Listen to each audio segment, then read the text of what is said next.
মুসলিম শরীফের বর্ণনা। وعن عثمان بن عفان رضي الله تعالى عنه قال আবু হুরায়রা রাদিয়াল্লাহু তাআলা আনহু থেকেও বর্ণিত, قال رسول الله صلى الله عليه وسلم ألا أدلكم على ما يمحو الله به الخطايا ويرفع به الدرجات।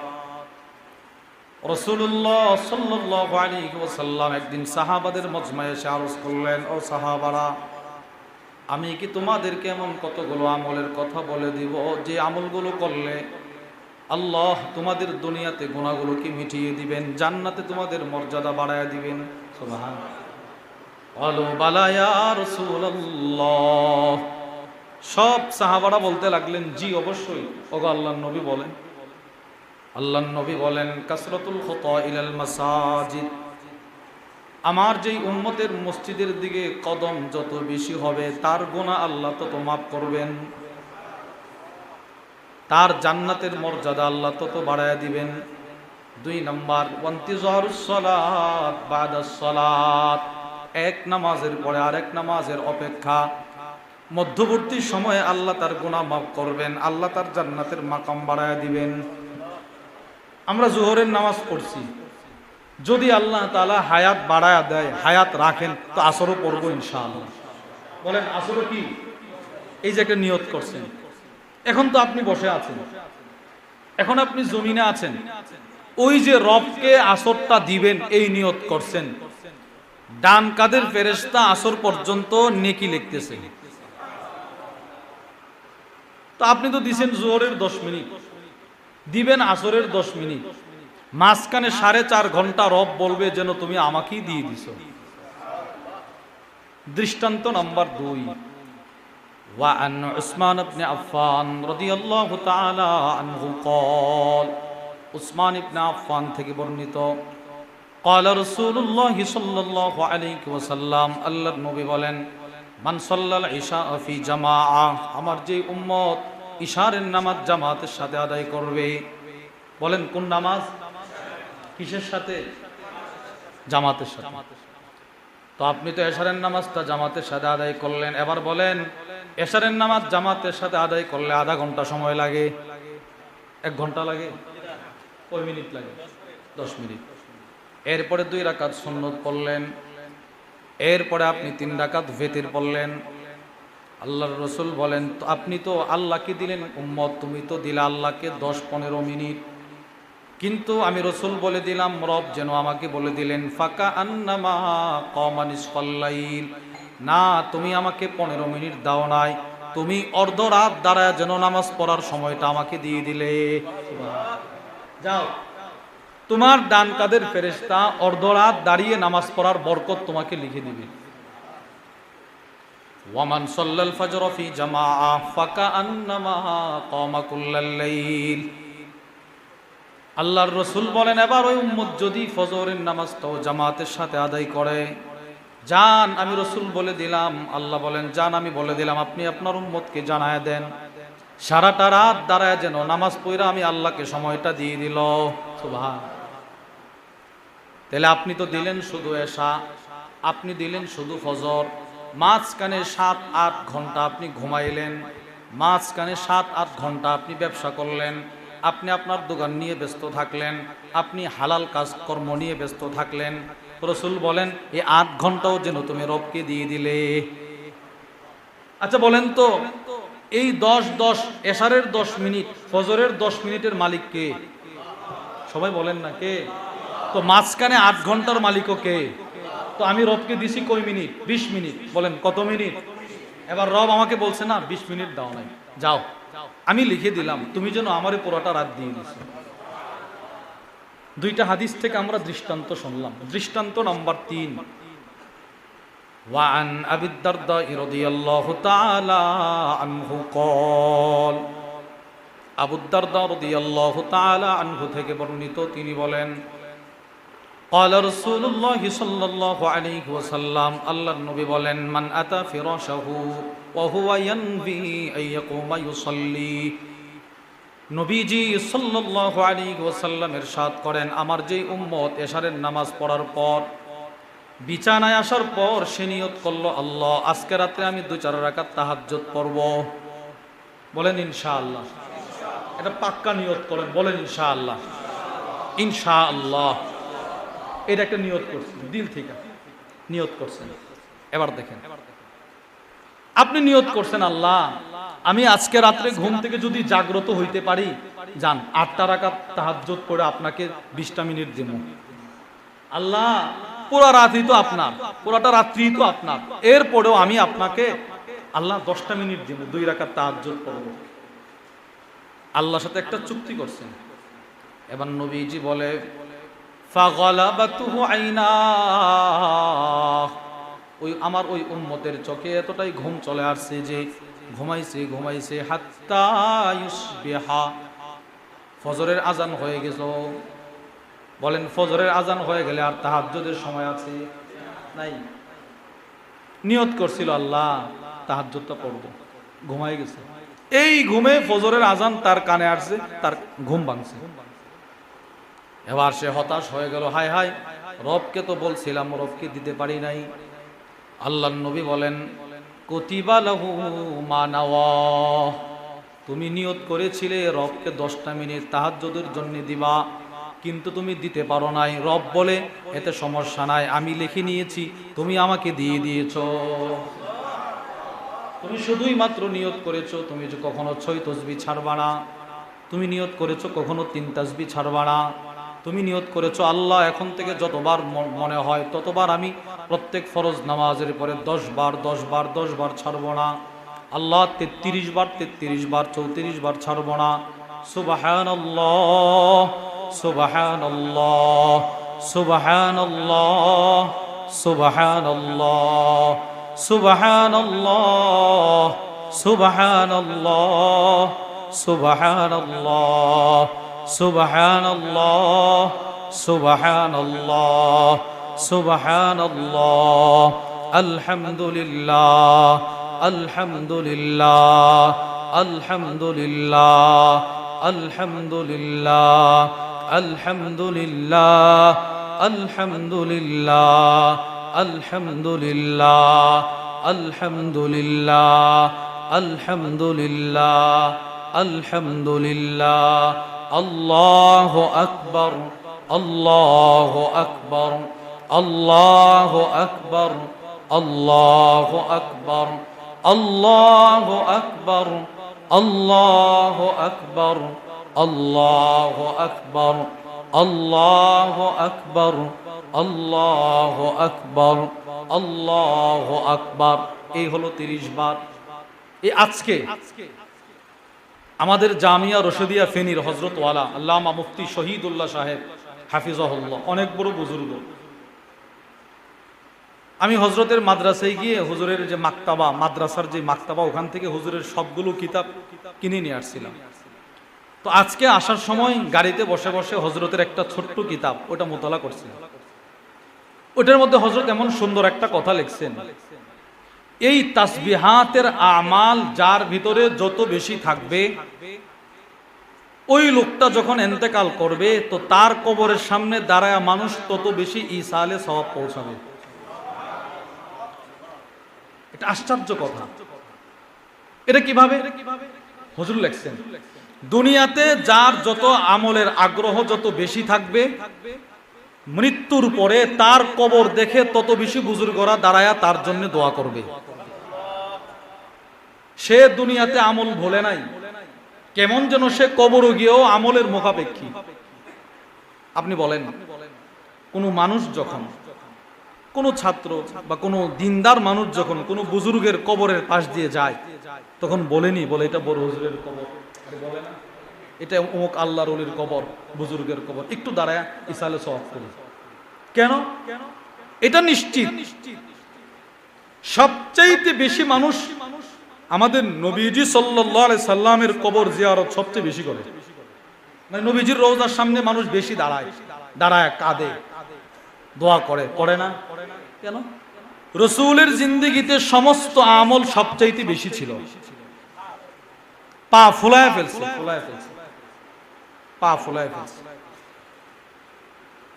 হুজুর সাল্লাল্লাহু আলাইহি ওয়াসাল্লাম যেমন আমলের ফজিলত বর্ণনা করেছেন, ঠিক ওই রকম নবীজি নিজেও আমল করেছেন। সুবহানাল্লাহ বলেন। হুজুর সাল্লাল্লাহু আলাইহি ওয়াসাল্লামের কাছ থেকে সাহাবারা শুনেছেন, ঠিক ওই রকম আমলও করেছেন। যেমন একটা হাদিস নবীজি বলেন, তিরমিজি শরীফের বর্ণনা, ওয়া আন আনাস ইবনে মালিক রাদিয়াল্লাহু তাআলা আনহু ক্বাল, আনাস ইবনে মালিক রাদিয়াল্লাহু তাআলা আনহু থেকে বর্ণিত, قال النبي صلى الله عليه وسلم, আল্লাহর রাসূল বলেন, মান সাল্লাল ফজর ফি জামাআ, যে ব্যক্তি ফজরের নামাজ জামাতের সাথে আদায় করলো। কোন নামাজ? কিসের সাথে? সুম্মা ক্বাদা, রাসূল বলেন অতঃপর সে তার নামাজের জায়গায়, আপন জায়গায় বসা।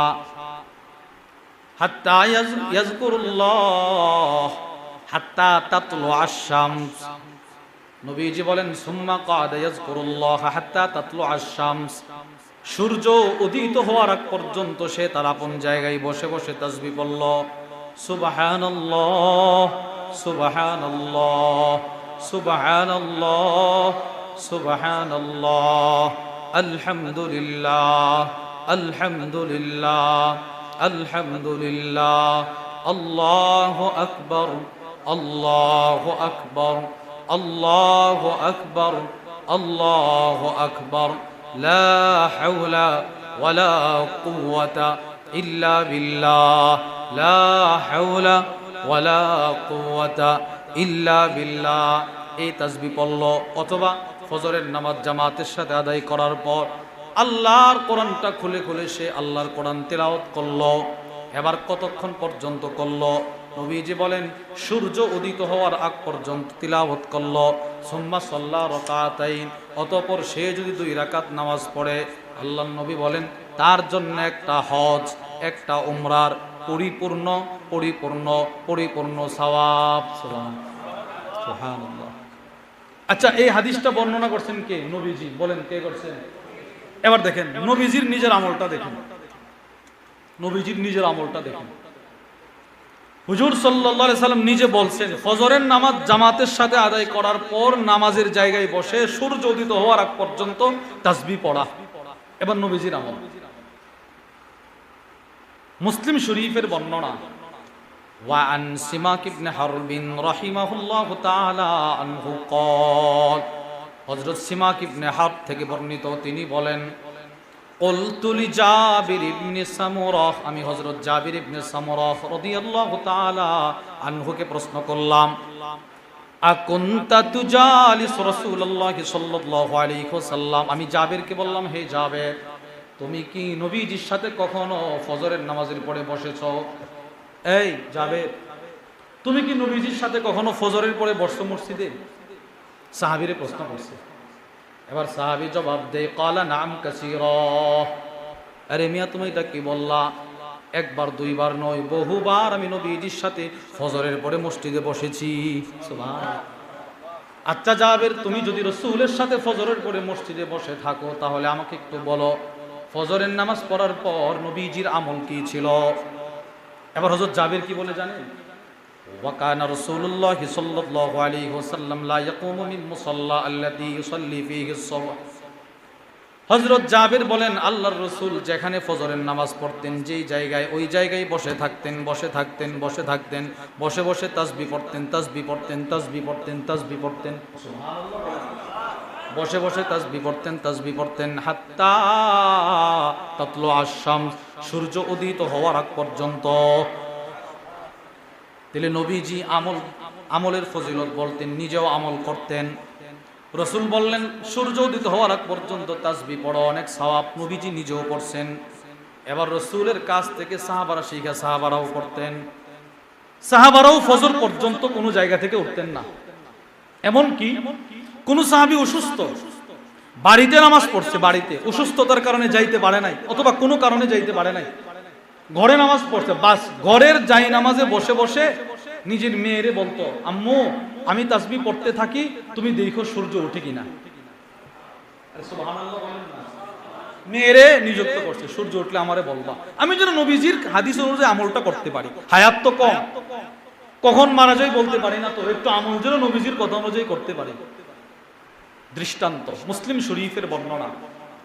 وعن أبي وائل رحمه الله تعالى عنه قال غدونا على عبد الله بن مسعود يوما بعدما صلينا الغداء। হযরত আবু ওয়াইল বলেন, আমি আমার এলাকার মসজিদের মুসল্লিদেরকে নিয়ে ফজরের নামাজ পড়ার পর আব্দুল্লাহ ইবনে মাসউদের বাড়িতে গেলাম। কোন নামাজ পড়ার পর? সবাই বলেন কোন নামাজ? কার বাড়িতে গেছে? আব্দুল্লাহ ইবনে মাসউদ রাদিয়াল্লাহু তাআলা আনহু, অনেক বড় সাহাবী।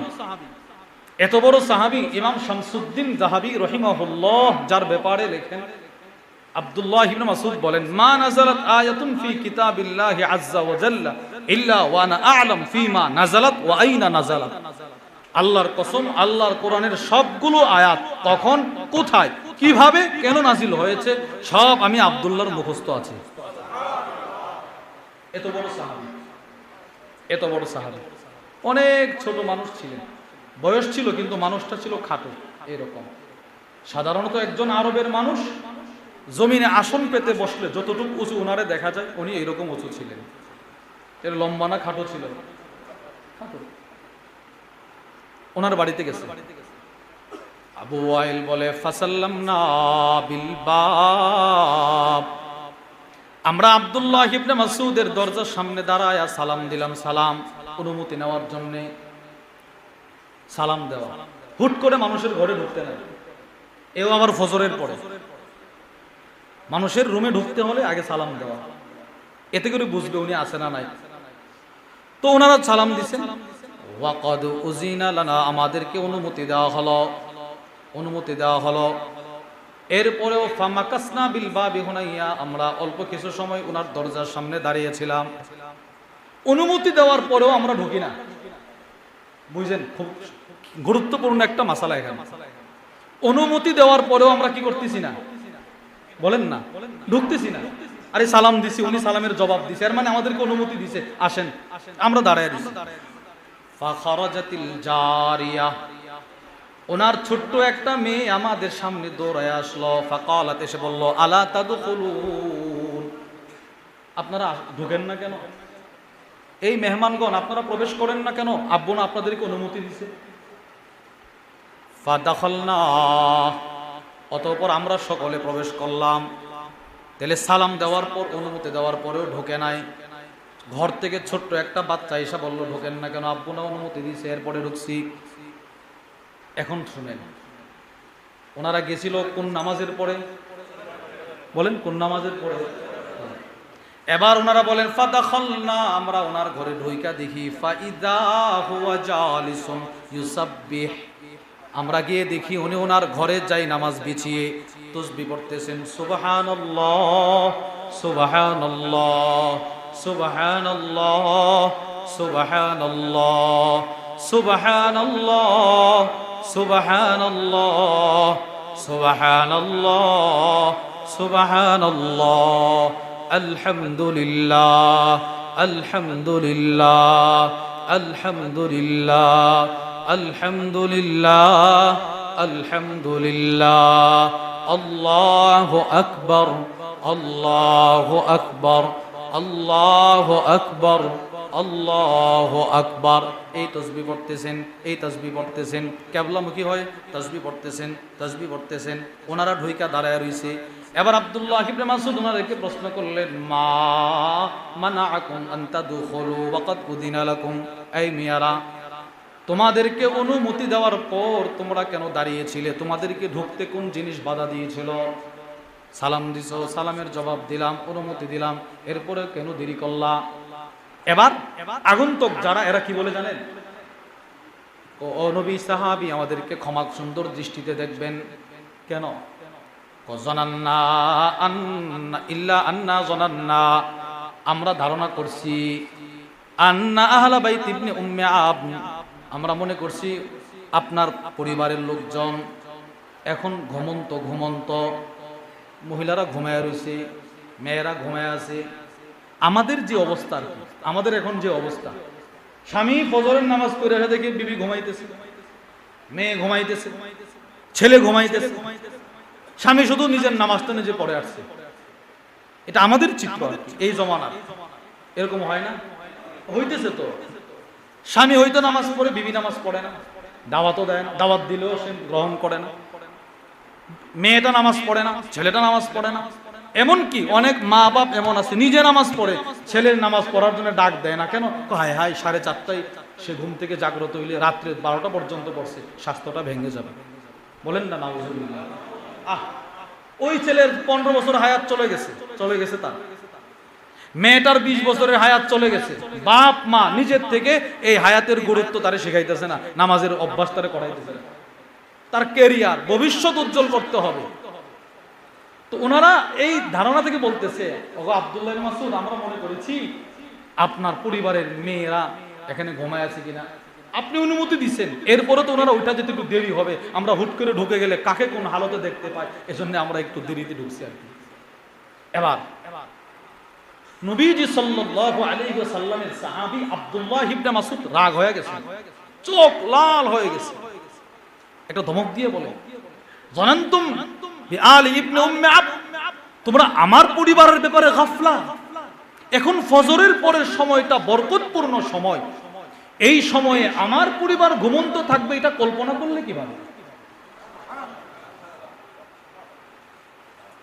3টা সময় সবচেয়ে বরকতপূর্ণ। বলেন কয়টা সময়? সময় বলেন কয়টা সময়?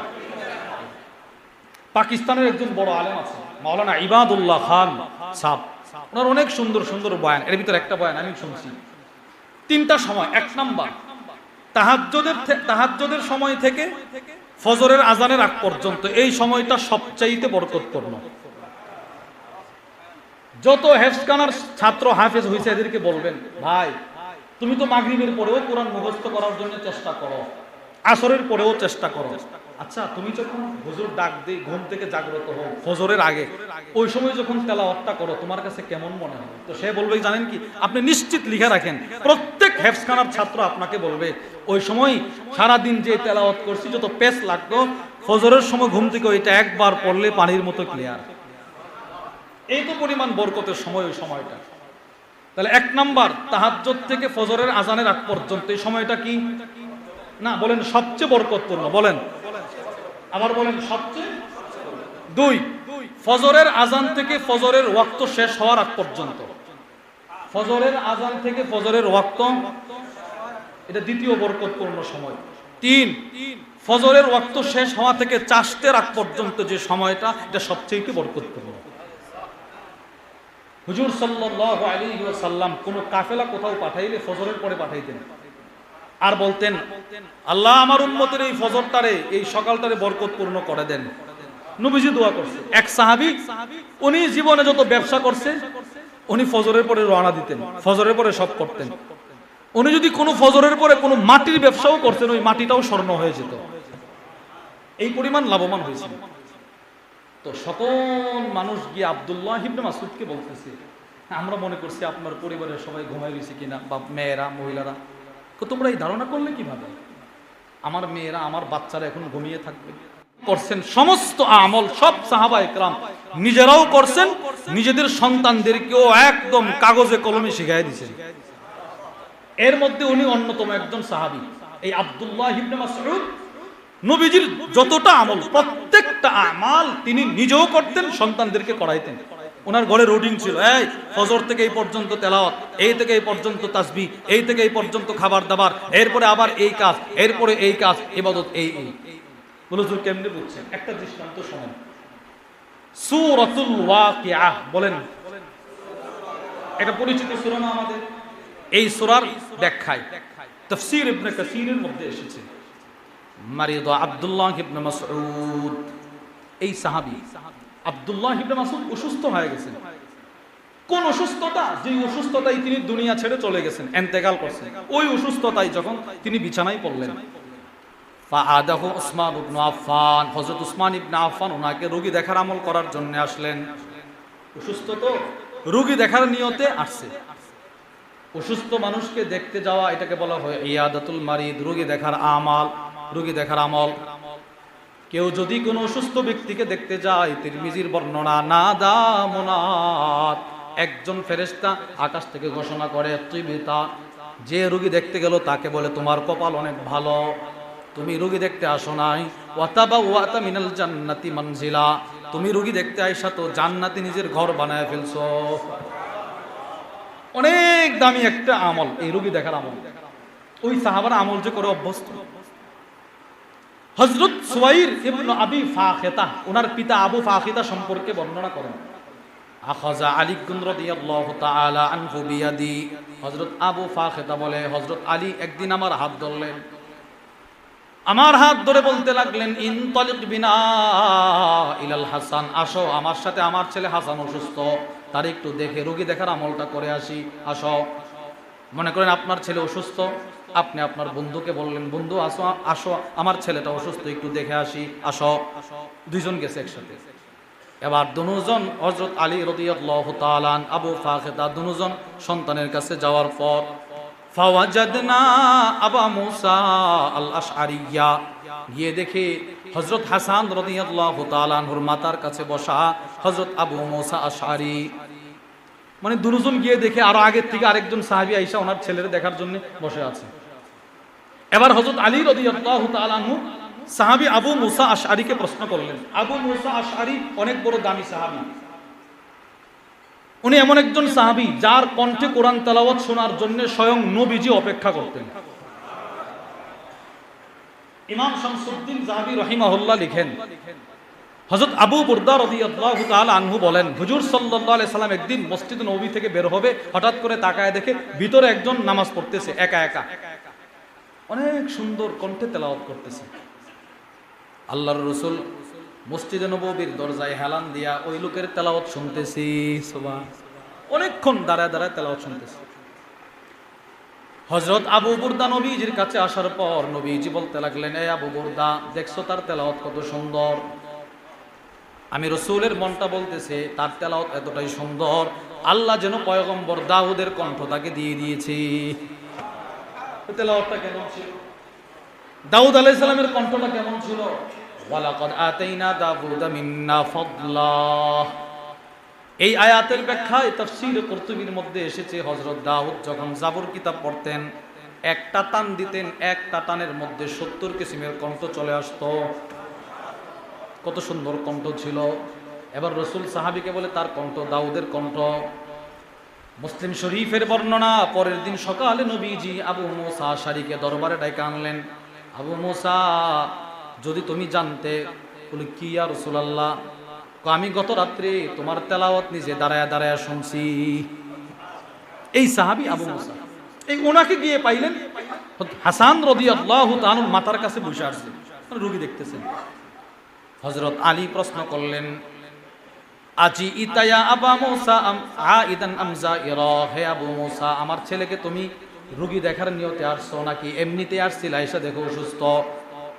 রোগী দেখার নিয়তে আসছিলা নাকি এমনি আসছিলা এসে দেখছো অসুস্থ? কোনা আইদা, আমি বাড়ির থেকে রোগী দেখার নিয়ত করে আসছি, আমি জানি আপনার ছেলে অসুস্থ, রোগী দেখার নিয়তের আমলটা করে আমি এখানে আসছি।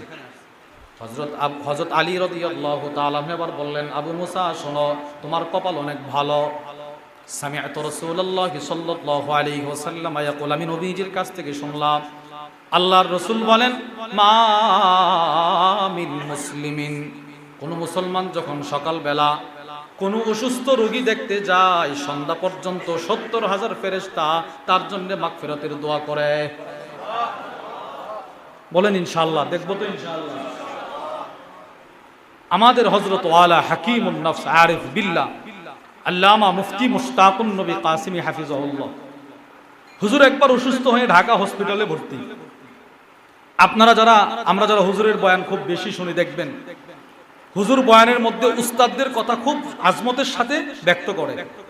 এর ভিতরে হুজুরের একজন উস্তাদ আছেন, এখনো জীবিত আছেন, আল্লামা হারুন আল মাদানী হাফিজাহুল্লাহ। হুজুরের এই উস্তাদের নাম যতবার সামনে আসে হুজুর কিন্তু বলে আমার সবচেয়ে প্রিয় উস্তাদ।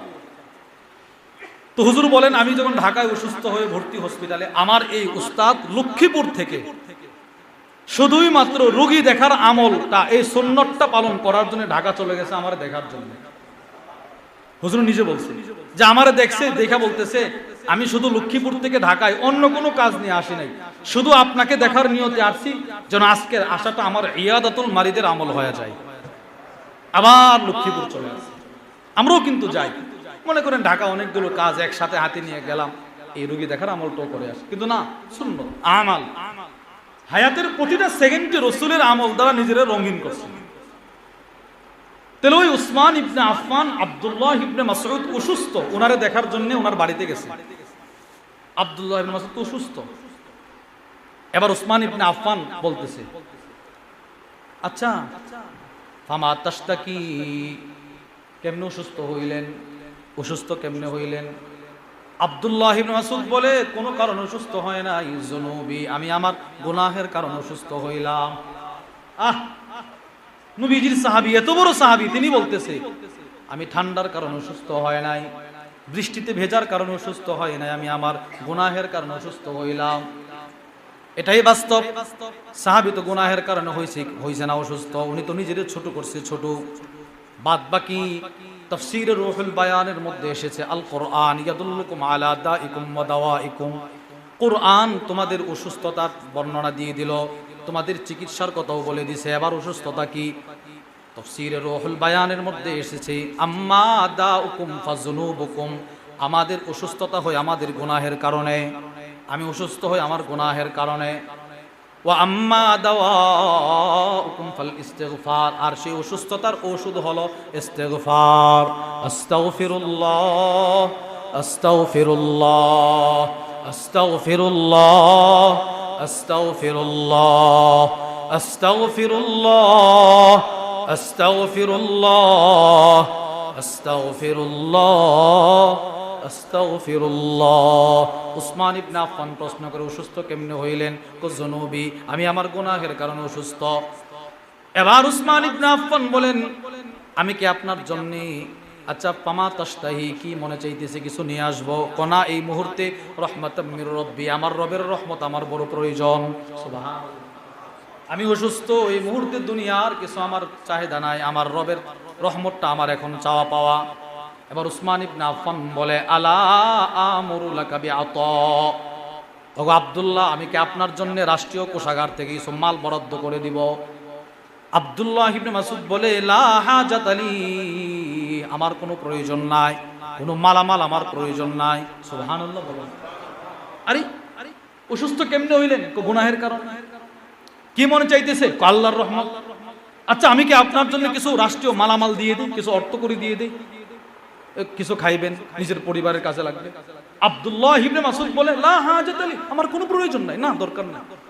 তো উসমান ইবনে আফফান একটু ভালোবাসা বলতেছে আর কি, যে আপনার তো প্রয়োজন নাই, আপনি তো চলে যাবেন জান্নাতে, ইয়াকুনু লিবানাতিকা মিন বাদিক, আপনার পরে আপনার সন্তানদের জন্য বড় উপকার হবে।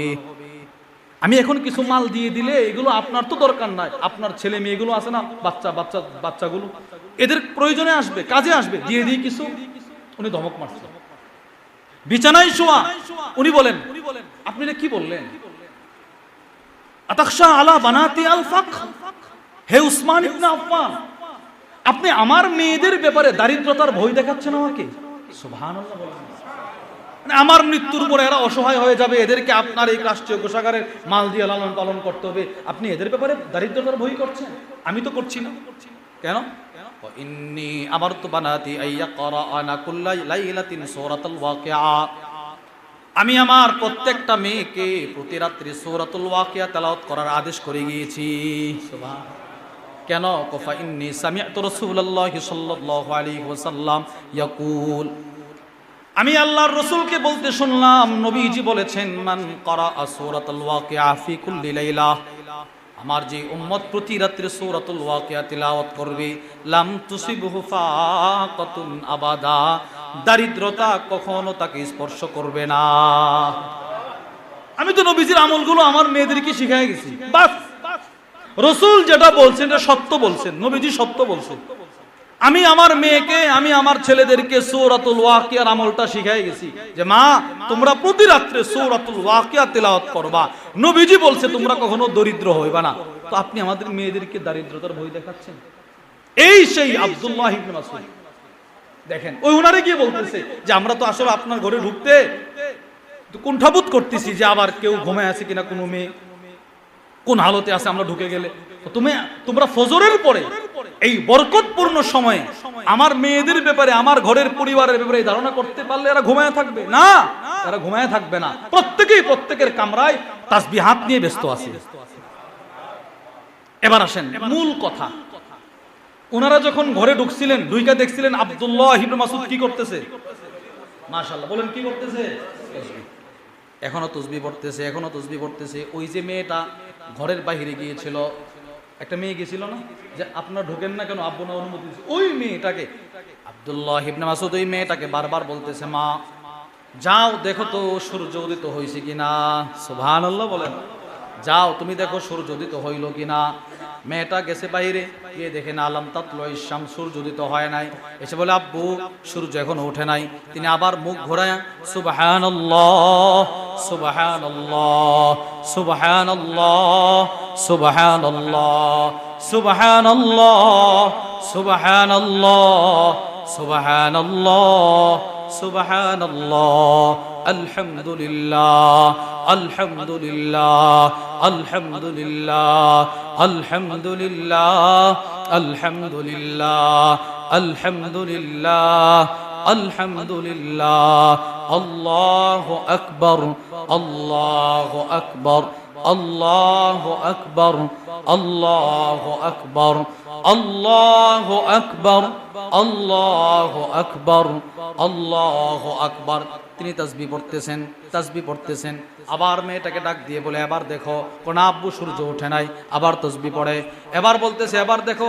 হ্যাঁ তাসবিহ, জি আব্বু সূর্য উদিত হয়েছে। এবার আব্দুল্লাহ ইবনে মাসউদ বলেন, ওই আল্লাহর কসম যে আল্লাহ তাআলা আমাকে নবীজির একটা আমলের উপরে আবার আরেকটা সকাল অতিবাহিত করার তৌফিক দিয়েছি। আমি নবীজির আমলটা করতে করতে যে আবার সূর্যটা দেখছি।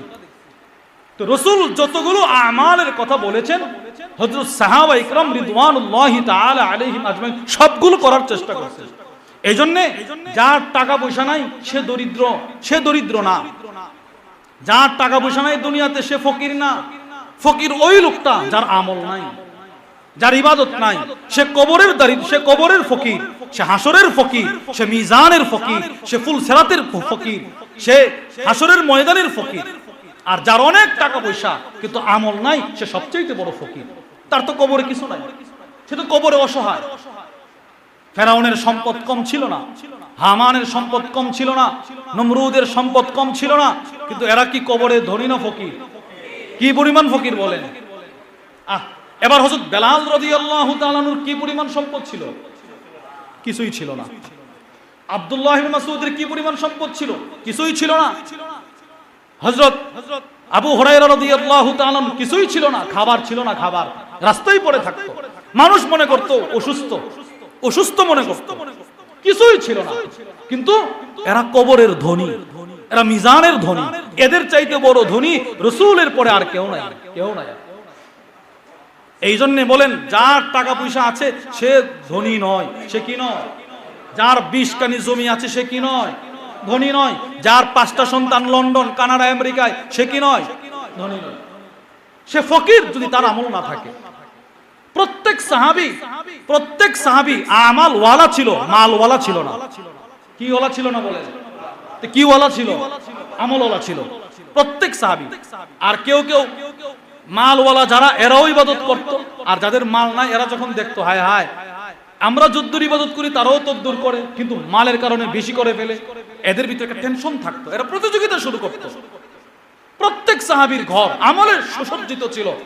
আজকে আমাদের ঘর ফার্নিচার, টিভি, ভিসিআর সব কিছু দিয়ে, ওয়াইফাই সব কিছু দিয়ে সজ্জিত রাখা হয়েছে। আর সাহাবাদের ঘর এগুলো ছিল না, একটা ছোট্ট ঘর ছিল। আমলে পুরাটা ঘর আবাদ ছিল। ছেলে কোরআন পড়তো, মেয়ে কোরআন পড়তো, আব্বা কোরআন পড়তো, আম্মা কোরআন পড়তো, গোলাম কোরআন পড়তো, বাদী কোরআন পড়তো। আর আমাদের একজন নামাজ পড়লে বাকি 17 জন ঘুম। ঘর মুর্দা হয়ে গেছে। এই ঘরকে জাগ্রত করতে হবে। এই ঘরের প্রত্যেকটা সদস্যকে আপনাকেই দাওয়াত দিতে হবে। আপনার মেয়েকে অন্য কেউ এসে জাহান্নামের আগুন থেকে বাঁচাবে, আপনাকেই বাঁচাতে হবে। আপনার ছেলেকে আপনাকেই বাঁচাতে হবে। আপনার স্ত্রীকে আপনাকেই বাঁচাতে হবে, নামাজের গুরুত্ব তাকে আপনাকেই বুঝাতে হবে। ঘরের মধ্যে রাখেন ফাজাইলে সাদাকাত, রাখেন ফাজাইলে আমাল, রাখেন আমাদের হযরত ওয়ালার 6টা কিতাব আছে, ওই কিতাবগুলো রাখেন, নিজের মেয়েরে দেন যে তুই তোর ক্লাসের বইয়ের ফাঁকে ফাঁকে এই কিতাবগুলো পড়বি, দেখবেন অটোমেটিক ওই মেয়েটা ওই ছেলেটার ভিতরে একটা দ্বীনের পরিবর্তন চলে আসবে। আস্তে আস্তে ধীরে ধীরে এই আল্লাহ ভোলা মানুষটা আল্লাহ প্রেমিক হয়ে যাবে। সাহাবা ইকরামের মধ্যে গরিব সাহাবী যারা, এরা নবীজির কাছে গেছে, বুখারীর বর্ণনা, গিয়ে বলে ইয়া রাসূলুল্লাহ সাল্লাল্লাহু আলাইহি সাল্লাম, ওগো আল্লাহর নবী, কি আমরা যে এরকম নামাজ পড়ি, বড় লোকরাও নামাজ পড়ে, নামাজের ক্ষেত্রে তো সমান সমান, ইয়াসুমুন কামা নাসুম, আমরা যেমন রোজা রাখি এরাও রোজা রাখে, সমান সমান। আমরা আমরা আমরা যুদ্ধর কি বলে আপনার হজ সামর্থ্য থাকলে হজ করি, এরাও সামর্থ্য থাকলে এরাও এমনি হজ করতে পারে। না, আমরা হজ করতে পারি না, এরা হজ করতে পারে, কেন? এদের সম্পদ আছে। আমরা সদকা করতে পারি না, এরা সদকা করতে পারে, কেন? এদের সম্পদ আছে। ইয়া রাসূলুল্লাহ, নামাজ তো সমান সমান, রোজা তো সমান সমান, হজ তো সমান সমান না, সদকা তো সমান সমান না, যাকাত তো দিতে পারি না, তো আমরা কি করব? হুজুর সাল্লাল্লাহু আলাইহি সাল্লাম বলেন, আচ্ছা আমি কি তোমাদেরকে এমন কতগুলো আমলের কথা বলে দিব যে আমলগুলো করার দ্বারা বড় লোকদের সমান সমান তোমাদের ইবাদত হয়ে যাবে? সুবহানাল্লাহ। সব সাহাবারা বলে জি ইয়া রাসূলুল্লাহ বলেন। নবীজি বলে, শোনো, প্রত্যেক ফরজ নামাজের পরে 33 বার পড়বা সুবহানাল্লাহ। কয়বার? আমরা ফরজ নামাজের পরে যেই তাসবিহটা পড়ি এটাকে বলা হয় তাসবিহুল ফুকারা। এই অসহায় সাহাবাদের জামাত নবী রাসূলকে গিয়ে প্রশ্ন করছিলেন, এই প্রশ্নের জবাবে নবীজি এই তাসবিহগুলো এদেরকে দিয়েছিলেন। তাসবিহুল ফুকারা, এই তাসবিহটা বেশি বেশি পড়বা। তো 33 বার সুবহানাল্লাহ, 33 বার আলহামদুলিল্লাহ, 34 বার আল্লাহু আকবার, এগুলো পড়বা। আমি রাসূল বলে দিলাম, যদি তোমরা ইন আখালতুম আদরাকতুম মান সাবাকাকুম, যারা তোমাদের আগে চলে গেছে টাকা পয়সার মাধ্যমে, দান সৎকার মাধ্যমে, এই তাসবিহগুলো তোমাদেরকে তাদের সমপর্যায়ে পৌঁছে দিবে। দেখেন আমলের একটা প্রতিযোগিতা। এক সাহাবী অসুস্থ, এক মহিলা সাহাবিয়া, উনি বৃদ্ধ বয়সে দুর্বল হয়ে গেছে। নবীরে বলে, ইয়া রাসূলুল্লাহ, আমি তো এখন আগের মতো ইবাদত করতে পারি না, আমল করতে পারি না, হায়াত তো চলে যাইতেছে, এখন তো হায়াতের শেষ সময়, আমার এমন কতগুলো আমলের কথা বলে দিন আমি যেন বসে বসে ইবাদতগুলো করতে পারি। নবীজি বলে, তুমি 100 বার পড়বা সুবহানাল্লাহ, 100 বার পড়বা আলহামদুলিল্লাহ, 100 বার পড়বা আল্লাহু আকবার। 100 বার যদি সুবহানাল্লাহ পড়ো, 100 উট আল্লাহর রাস্তায় সদকা করার সওয়াব। দেখেন, হায়াতকে কাজে লাগানো, নিজের সময়কে কাজে লাগানো। আপনি ব্যবসায়ী, হ্যাঁ আপনি চাকরি করেন, ব্যবসা করেন, ব্যবসার ফাঁকে ফাঁকে তাসবিহ পড়েন, নামাজ ঠিক রাখেন, তাসবিহ পড়েন, তো ওই ব্যবসাটার মাধ্যমেও আপনি দুনিয়াও কামাই করলেন, আখিরাতও কামাই করলেন। আখিরাতটা কেমন কামাই হবে? যেই ব্যবসায়ী তার ব্যবসার ফাঁকে ফাঁকে তাসবিহ পড়বে, রাসূল বলেন ওই ব্যবসায়ী হাসরের ময়দানে আমার কাছাকাছি থাকবে না, আমার সাথে জান্নাতে থাকবে। তো ব্যবসার ফাঁকে ফাঁকেও তাসবিহ পড়া যায় না, যায় না? বলেন, এই আমলগুলো করা যায় কি যায় না?